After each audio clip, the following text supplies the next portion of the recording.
Good evening, Rusk enjoyers. Hope you're doing right, because it's time for the predictions video. Yes, earlier today we received this Rustore right here in front of us, the November 14 Rustore. And basically in this video, I'm going to look at all of these skins and try and figure out which of them potentially might be the best investment for this week, which these skins might help us walk away with some sweet, delicious looking profit. So sit back and relax. I'm going to start yapping. Right, only 8 skins accepted this week. What's going on? Well, if you are aware, next week we're going to have Complete the Sets. And just to show you last year's Complete the Sets, we had like 15 skins accepted. So I feel like that's got the point across. You're expecting a very big Rustore next week. Keep that in mind. So, alright, fair enough. But what skins potentially could be accepted next week? Well, if you look at the description right now, you will see that there is a Complete the Sets candidates list.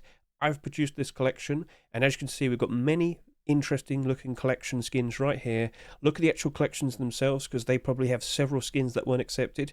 So many potential candidates right here in front of you. Which ones will be accepted, who knows? But I will sit here and say this, I'm well aware you want camouflage skins. I don't think that's going to happen, but you never know. So you can wish very hard. You're more than welcome to do so. Feel free to comment below what collections you'd like to see, but don't assume you're going to get everything you want. Just putting that out. So yeah, that collection is in the description. Feel free to go ahead and look at it.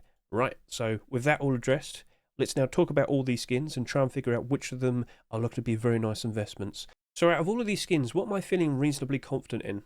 I think I want to talk about the Metallic Beast Bearskin Rug. Now, first of all, I know it looks ugly. I know it looks kind of scary, but that's all part of the love, alright? That was all intended.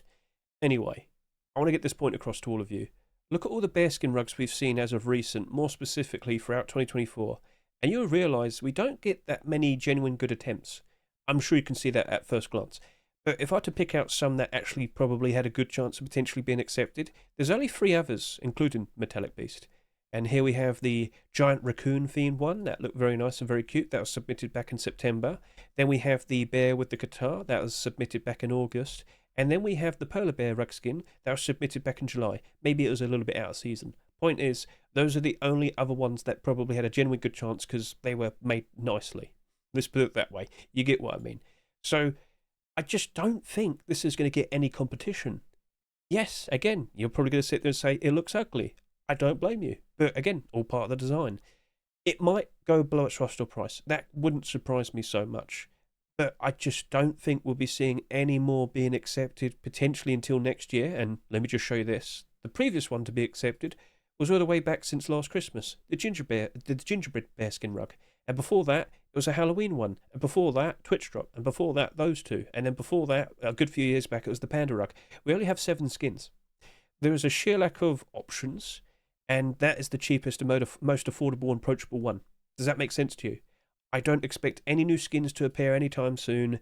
I think people will buy it simply because there's no other option. And at the end of the day, it does look cool in its own, like, scary way. I think it'll just work out simply because of that.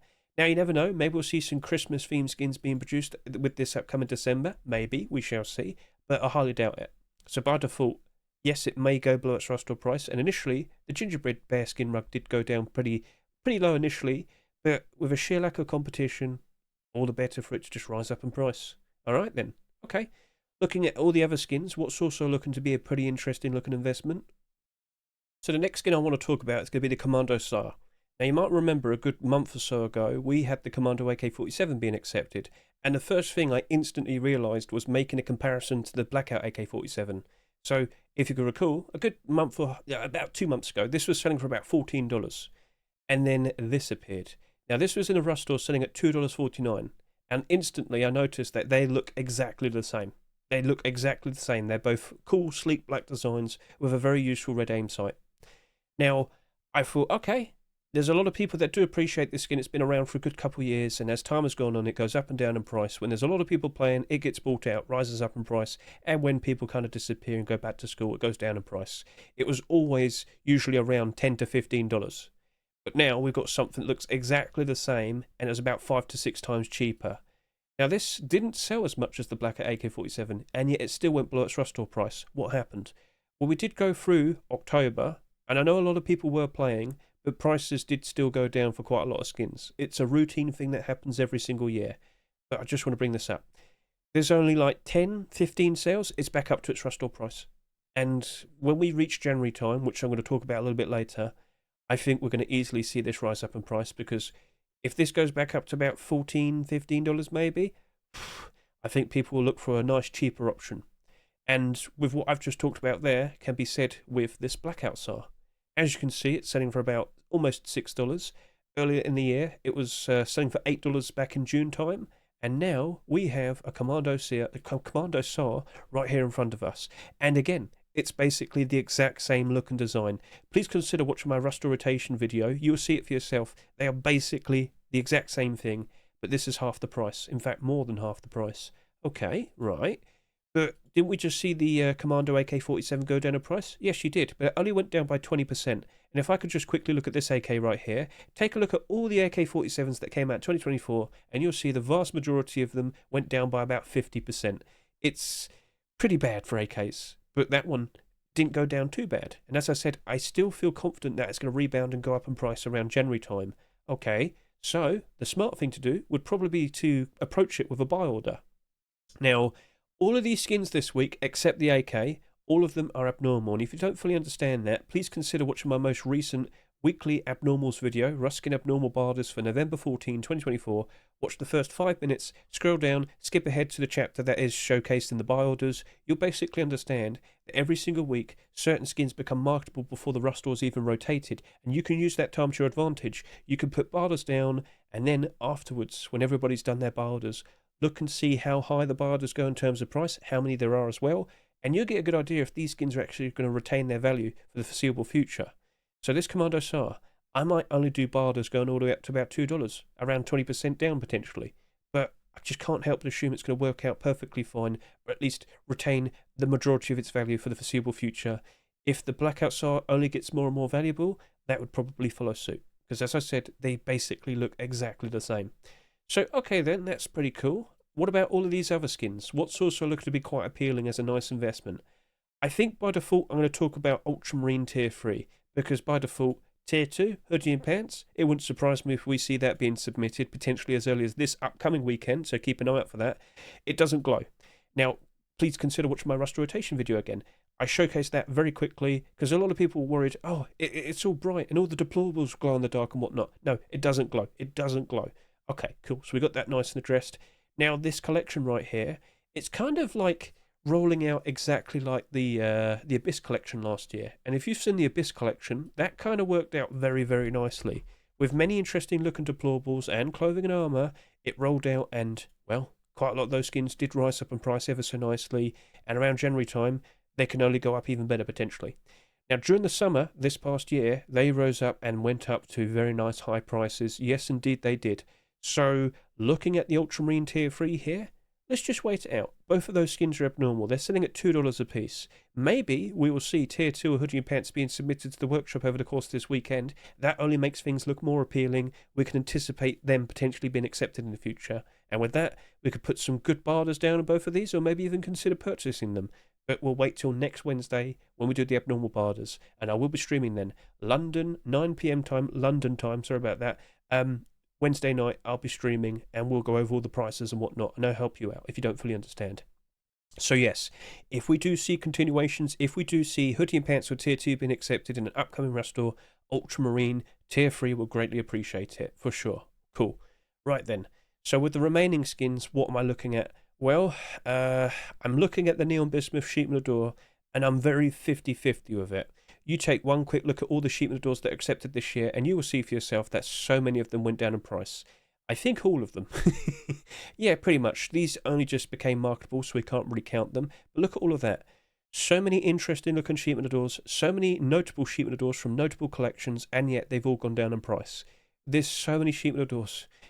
This year, we have reached the point where we've got the most acceptances in a single year. Last year, it was the previous record, and it was 30. And I think we're easily going to have more than 40 this year. It wouldn't surprise me. With so many Sheep Door skins to compare to, it's harder for them to retain value and whatnot. Now, the same can be said about garage doors. And if you look at the Neon Bismuth collection, you might notice that the garage doors perfectly happily up in price, along with the Sheep Double Door and the Armoured Double Door. So, maybe that might just go up in price regardless, as if nothing's wrong. Maybe we'll see a Neon Bismuth skin being accepted next week and complete the sets. You could also consider that. But I've seen like notable collections this year, such as Shadowborn, for example. That sheet at the door sold quite nicely initially. That retained value quite nicely for the foreseeable time. It was, for the time it was on the Steam market, especially during the summer and whatnot. And yet it still went down in price. It still went down in price. So I'm looking at this and thinking maybe the exact same thing will happen. Maybe I could just put down like a $1.50 barter, $2 barter, and pick this up for a cheaper price. I'm going to wait until Wednesday, see how many have sold, and then make a consideration. I'm not rushing into that for an investment. But if you want to buy one for yourself, treat yourself, buy it. Support those skin creators, keep them nice and motivated, keep one about nice creative designs in the future. All right, not every single thing has to be an investment. You can buy something simply because you like it. Cool. Right, looking at the remaining skins, I think I'm going to jump onto Greening Area Large Box. I could still see this go below its Rust price. Greening Area is a bit of an odd one. See, initially, we had the Sheepman Door and the Garage Door. They went down in price pretty quickly. Then the Sheepman Double Door was accepted. Garage Door got bought out, rose up into the positive, and literally the very next week, Large Box appears, and well, look at that, a great start for the Sheepman Double Door. Now, I'm just going to question you very quickly. What are you hiding in your Large Box here? Anyway, will people appreciate that? Number one, it is very, very, very bright at night. Consider watching my Rust rotation video to get a good look at that, because it's kind of hard to see and notice that. But yes, very, very bright. And if you appreciate something like that, this is definitely going to be a nice box for you to consider. Next question is, how much is this going to sell?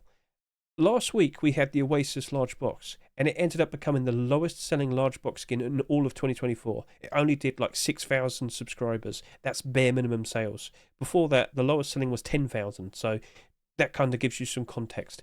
I don't think it's going to sell that little, but I don't expect it to sell that much either. Keep an eye on this. It could actually work out as a potentially nice investment. But Greening Area, it has gone down pretty bad in the past. So be wary, be cautious. Let's wait until Wednesday. All right. Now, for the remaining two skins, by default, I'm going to go with Nuke Room Small Box. I don't expect this to retain most of its value. I think it probably will still go down. As you can see, that went down pretty bad, that went down pretty bad, that went down pretty bad. That did all right. But yeah, small boxes, not all of them have worked out very nicely this year. I'm concerned. Maybe I'll just stick with doing a $1 barter. Also, consider this. We literally just had Forest Red a small box. I think everybody would kind of spent their small box money on this recently, and maybe they're just not that bothered with this. Maybe it doesn't sell too much. Maybe it could work out quite right with a sheer lack of sales. We'll see, but we'll wait till Wednesday. But still, I think I might just stick with doing a $1 barter. And then we have the AK47. Perfectly fine looking design, but there's so many AK-47s that exist. Unfortunately, I think it's just going to be a 60 cent to 80 cent barter. I think it's just going to drop down in price pretty quickly. It's not going to maintain interest. I would be surprised if we see another AK-47 being accepted next week. Wouldn't surprise me in the slightest. And we just had the Blue Gem AK-47 Twitch drop, which was given away for free, with its spectacular aim sight and whatnot. I don't think people are that bothered about new AKs at the moment when they have that skin. Sorry to say, but is it that surprising? Right then, so we've said everything in regards to these skins. Is there anything else that needs to be addressed? On the commits, there's been mentions of chicken coops for Hack Week, so I guess we can start breeding chickens and collect their eggs. What we're going to do with those eggs, you tell me. Maybe we can have them fight each other. We shall see. Anyway, that's a cool thing to look forward to. Now, another thing to look forward to, as I said, the player counts for the past 2 months have been ridiculous. We were expecting low player counts and whatnot. No, it's been insane. So let me tell you, January time always tends to be the period of time where we see the most people playing. People have time off, winter break, kids out of school, people not working as much, Christmas time, lots of Christmas money, lots of money being spent in skins and whatnot. But I'm expecting a very, very nice January Forcewipe for 2025. It's starting on the 2nd of January. And I don't think anyone's going back to school on the 2nd or the 3rd, not until the 6th. I don't think people are going to be working as much. That weekend, I'm probably expecting potentially all the way up to 200,000 people playing, and the monthly average, let's see if we can do 100,000. We got close early this year with June, but yeah, what do you reckon? Things are looking very nice, things are looking very appealing, things are looking pretty sweet. And next week, complete the sets. Once again, I ask you, which of these skins do you reckon potentially might be accepted? Which collections would you absolutely love seeing skins getting accepted? Feel free to comment below. Thank you very much for watching the video. I greatly appreciate it. And don't forget, this collection is in the description. Just take a quick look. And yeah, that's it. Catch you later. See you. Goodbye.